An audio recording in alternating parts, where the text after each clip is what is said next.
यानंतर आपण आता दंडस्थितीची काही आसनं पाहणार आहोत. दोन्ही पाय जोडलेले, त्याला पादासन किंवा हस्तपादासन म्हणतात. एकला सावकाश श्वास घेत दोन्ही हात वरती दंड कानाला टिकवण्याचा प्रयत्न करायचा आहे. दोनदा सावकाश श्वास सोडत सुरू वाकायचे, कानाला जमिनीला टिकवायचा प्रयत्न करायचा.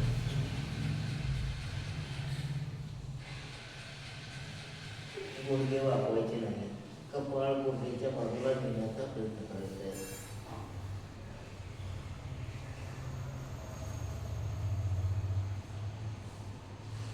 सावकाश आसन सोडायचे.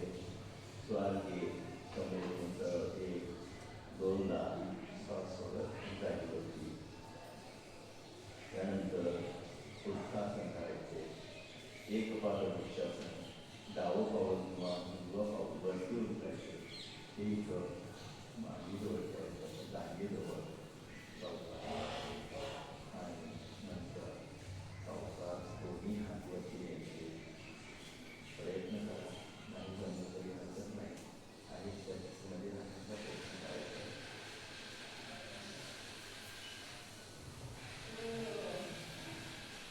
सावकाश आसन सोडायचे. एकला पाय खाली, दोनदा दुसरा पाय खाली, अशा पद्धतीने उजवं पाऊल डाव्या पाऊल जागेजवळ ठेवायचे.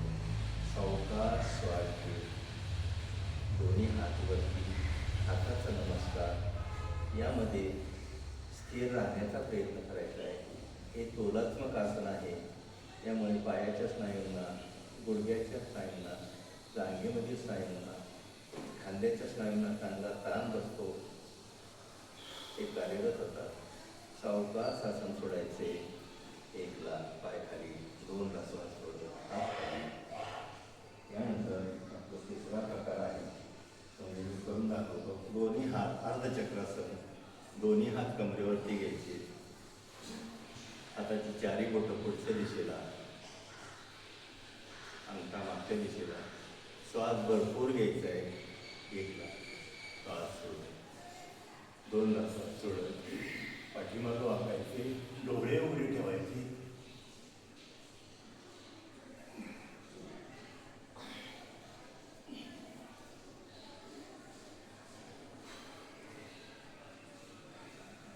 सावकाश आसन सोडायचे.